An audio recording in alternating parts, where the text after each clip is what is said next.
First off, before we get into it, I just want everybody to know I didn't do this live chat because I wanted no distractions, no interruptions, but I don't need to be live for you to make a donation to the page. You can click the link in the description box and do that. And these are my thoughts, my opinions based on this radio show that the podcaster Sticky Nicki has.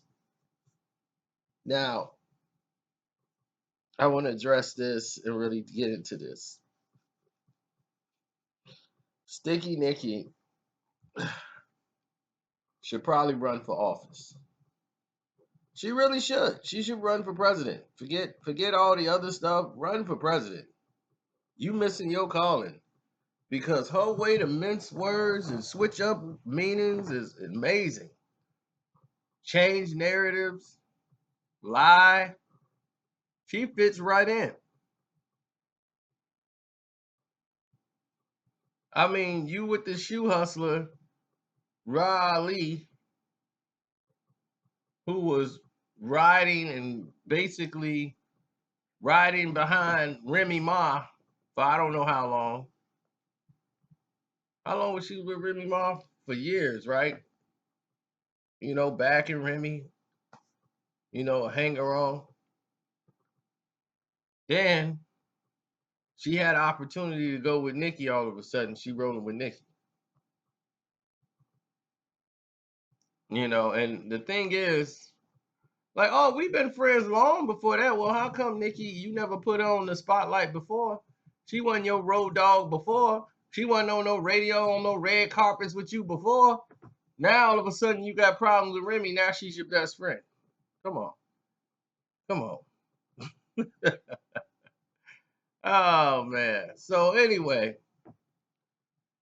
she spends hours among the time doing what bloggers do. She complained, they're attacking me. I always do it as they're making lies about me. Why? That was her griping over the past few years. Her gripe, her main gripe was that people were out to get her on social media. The podcast didn't like her. Everybody didn't like her. Now here she comes doing the same thing they're doing. You see, people always talk about what they don't like, and then they turn around and do the same thing that you do. Strange, ain't it? Just admit you didn't like that it was about you, Sticky Nicki.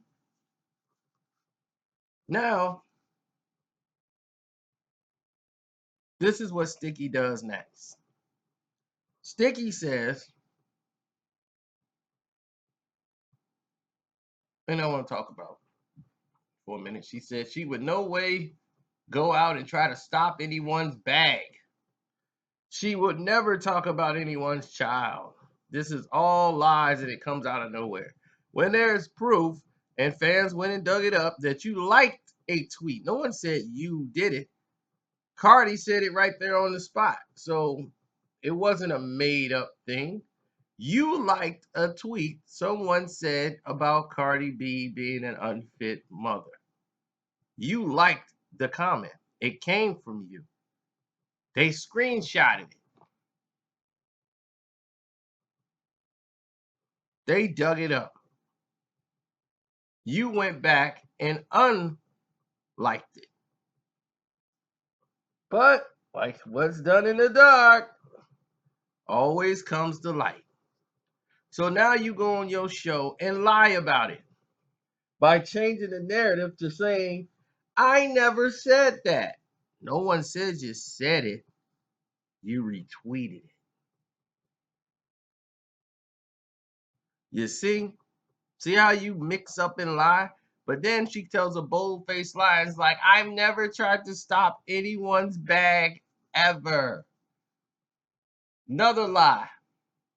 Now that is a bold-faced lie.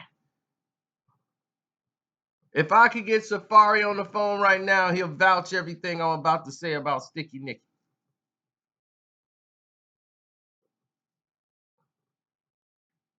Sticky Nicki has not once, not twice, but 3 times have tried to sabotage Safari from getting deals.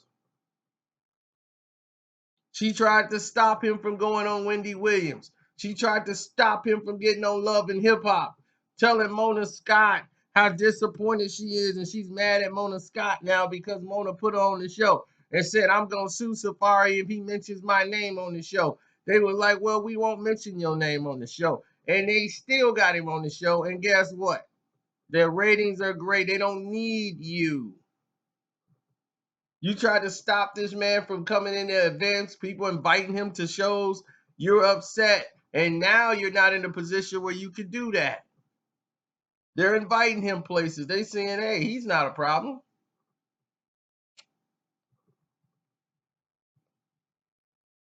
It's Sticky Nicki. That's where the problem lies. That's where all the lies are coming from. So now the role of lies continue.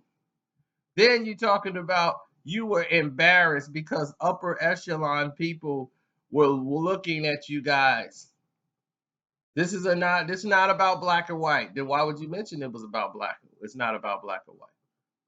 Why wouldn't you just say upper echelon people were looking at us and showing it in disdain?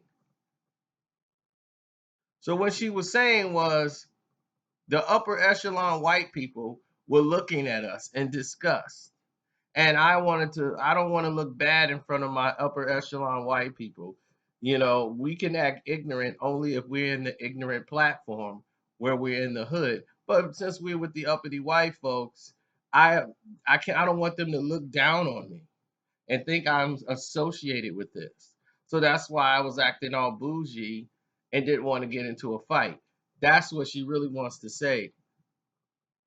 But she tried to emphasize because she knew how it would be taken. But I'm not talking black and white. I'm talking upper echelon, though, when I say upper echelon. But you were talking about white folks. There wasn't hardly no upper echelon brothers in the place whatsoever.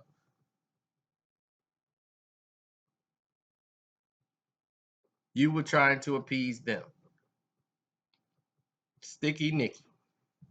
Now, talking about how embarrassed she was. No, but you talk greasy on your records. And we ain't talking about the one song that you keep talking about. She brings up Hard White, which is a song she made 2 years ago when she's dissing Remy, which is not the song anybody's referencing. You dissing her on Ganja Burns. You dissing Cardi on Ganja Burns. You didn't make that 2 years ago. You see? See how she misdirects you guys and lie? Because that's all she knows how to do. She throws misdirection at you and lie. Twist words up. Give you fake meanings and try to make points like she's so on point.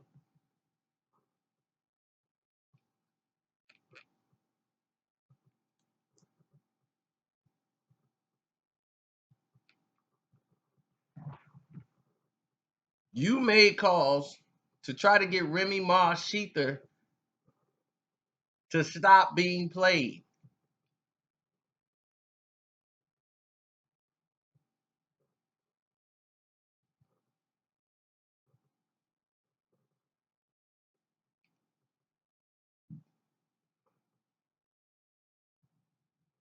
Hmm?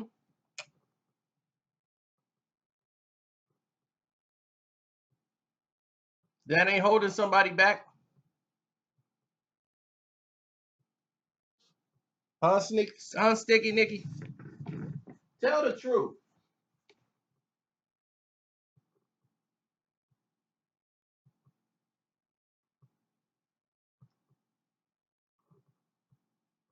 And she goes ahead and drops a video for Barbie Dreams. How long our album's been out? 3 weeks? And you now dropping a video for Barbie Dreams? The song's already played out. You see how it goes? Eminem is finna drop his second video, and his album has been out, what, a week? 1 week, and here it is, 2 videos, back to back.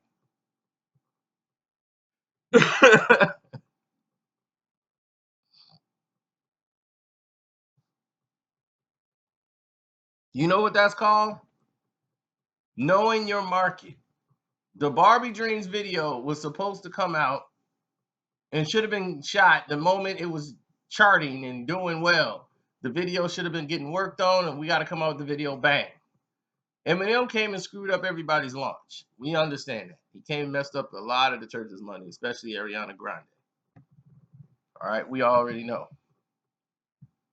But now, Sticky Nicki, we keep the energy here. She then goes ahead to start blaming Cardi B and starts talking about a situation now. Now she's the advocate for strippers all of a sudden. Saying these strippers, they're threatened, their lives are threatened because Cardi B, because their man is you got a problem with your man, take it up with your man. Don't take it out on the strippers. You don't know these girls, Nikki. You trying to say, oh, my friend knows them, and why are you speaking about a situation that has nothing to do with you? You throwing Offset under the bus and accusing him. How about the fact of the rumor was, word around the campfire is you tried to get with Offset. Offset was trying to get up with you before Cardi, right? According to your standards of what it was. And then only when he was messing with Cardi did you want to try to make a play for Offset. Then you start flirting with Quavo once you was beefing with them. Come on, man. Come on, Sticky. Sticky. That's word around the campfire, but Sticky, come on. You bringing up Offset and talking about he ain't unfaithful, but you on that killing him. Even Fat Master Stank knew you were killing Offset. Your Atlanta pass has been revoked. And she was like, and everybody's just drumming this up. What we gotta remember Tupac and Biggie. You were the one talking back. You were talking big, bad, and bold on your radio show about smacking up hoes and all this stuff, and you want to smack people in the face, and you was the one doing the tough talk. You. Then when it gets real, when people are who they actually say they are, that you shouldn't be playing with them in the field, now you got to back it up. They don't care about no upper echelon.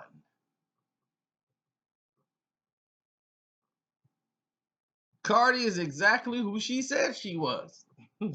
Don't mince any words with her. She's exactly what she said she was. Nothing more, nothing less. So now, when you look at the situation, what do you have?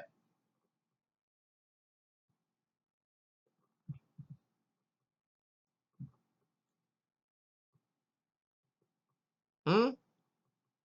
Nothing but a person that sits there and lies. Then she calls up her friend. She got Lil Uzi on the line. He's talking about it's just the whole show is trash. Okay, it's just listening to Nicki lie, and now she's doing this whole podcast thing to try to get everybody's attention. And Fat Master Stank sitting up there lying on the show talking about how he was a drug dealer. It's funny, all these radio guys, him and the other guy, what's his name, Charlotte Lane, both of them. Yeah, we used to be drug dealers, but yeah, then people realized that y'all was soft and fake and robbed you and pistol whipped you, and you got out of the game and ran and became DJs and radio personalities. Got back in your lane of who you truly was. Lames. You know, Flex looked like a tough guy. And he's like, I only look like a gorilla, but I ain't no gorilla for real. And my crew pistol whipped me and showed me I wasn't. Then I peed on myself. And then I ran in a red alert. And I was like, I want to be a DJ.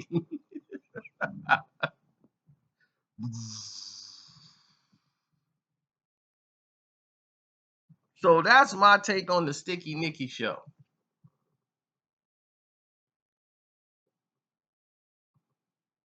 And that's basically it. I'm out. I ain't really got nothing else more to say about this. So if you like it, subscribe. If you don't, hey,